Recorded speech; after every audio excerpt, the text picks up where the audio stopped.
an intro that has nothing to do with the game, pretty much. Good evening, YouTube. Hello, and welcome to Juice 2 Haunted Port Night. Now, this game right here is supposed to be the follow-up to the 2005 Juiced. And, well, you'll see in a while, it has absolutely nothing to do with the original Juiced, except for maybe gambling, but that's about it. So, yeah, that's fantastic. That's very good.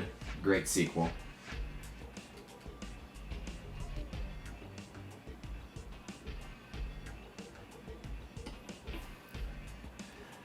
This is a great way to start.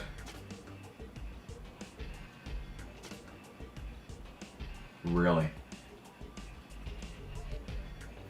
Well. So that's how it's gonna be. I played this game for 5 years. I've never seen that. Wow. I just don't even anymore. I just don't even. Let's just get to the game. I give up. I give up already. We're 5 minutes in, and I not even 5 minutes in. I give up.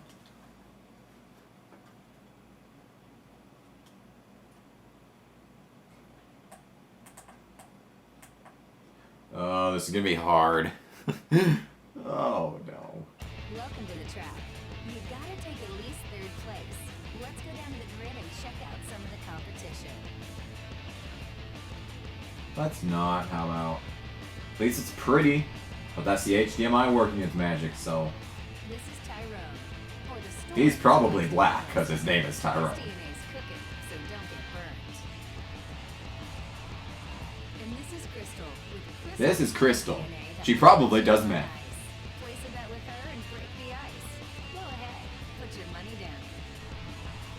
You're gonna make a bet with the meth head? Okay. Oh, and it keeps the sound effects from, What a bitch. It keeps the sound effects from Juiced 1. About the rest of the grid, and when you're good to go, drop the hammer. Wow. This is Leon.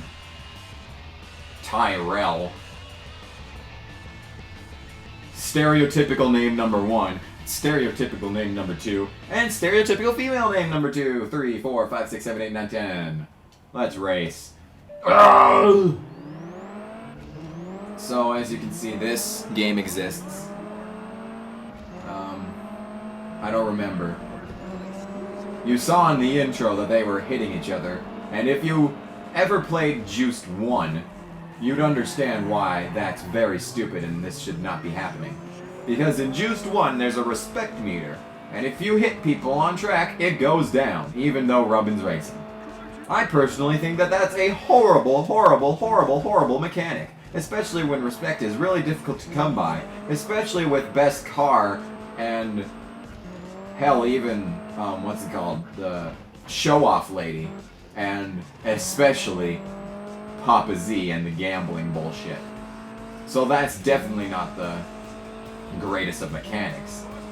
However, this does not change the fact that this game is dumb. And I mean, as you see, it said that I have done 10 corners. It does keep track of everything that you do in this game, literally. Like corners, as you can see, how many times you've overtaken someone, drift length, pretty sure, 5 power slides, yep, told you. They don't call it drifting because apparently that's like patented by fucking Fast and the Furious, so most games don't have drift. Even though drift was in Juiced 1! Ugh. Can't stand this game, as you can see. It's a disgrace to the original. The original, everyone says that the original was bad. The original was decent. It wasn't bad. Screw you. So that was the easiest $10,000 I've ever gotten in my life. And another 4. So that's fantastic. Great. Good for me. I gotta go at noon, so this will only be like an hour-long session. Bow, bow, wow. Okay. And now, another race. They're throwing you right to the dogs in this one, aren't they? Oh, I'm pretty sure this was supposed to be an online game, obviously, since you can't have inappropriate language in your name. Check out the slick drifting circuit to slide your ride. It's all about going sideways for as long as you can hold it. It's no race, so slow your roll. You just need to rack up a few points. Now, let's go smoke this challenge.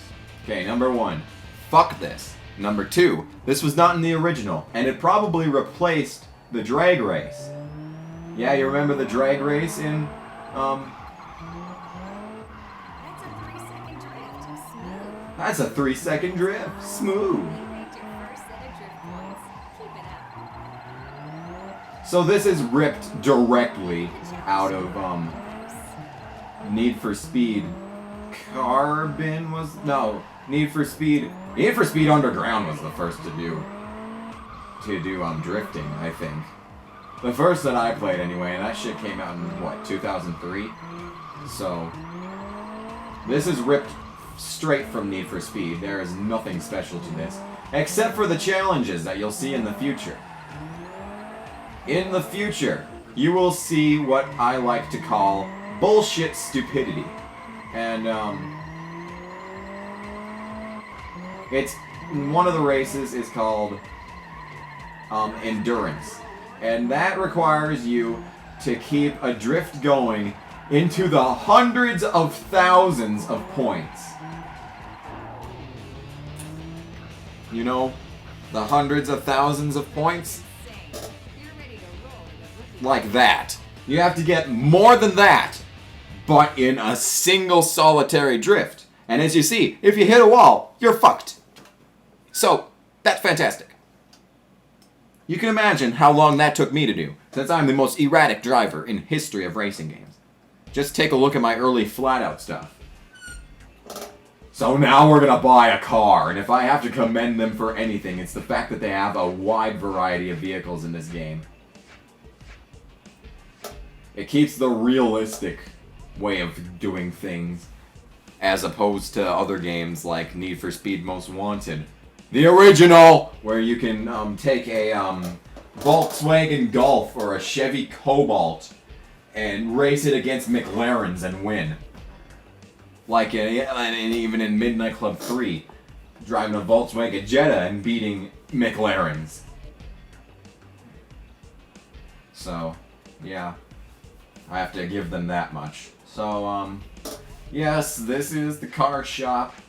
It has changed a lot. It isn't Mr. Jeff's Motors anymore. It's the nameless James, I guess. What you're gonna want to do is actually buy cars that can take you away very far. And as you can see in the upper left-hand corner, if I go to the Focus, there's nothing, but there's Drift Car and Muscle Car in the Gran Torino. You can about imagine how this game is gonna go once you see that. So let's go to Citron. Let's buy a fucking Citron. 14.8 sounds good to me. That fucking thing's more expensive than the Gran Torino. That would take me all the way to level 8. Race pedigree, value, and amount of cash that's been spent on this sled. The car's value is tied to how much money it's won, so keep racing and betting and your car will be worth a mint. Be sure to check the logbook. It'll tell you how the car's been treated. So that's generic female spokesperson narration lady number 1 and only, I'm pretty sure.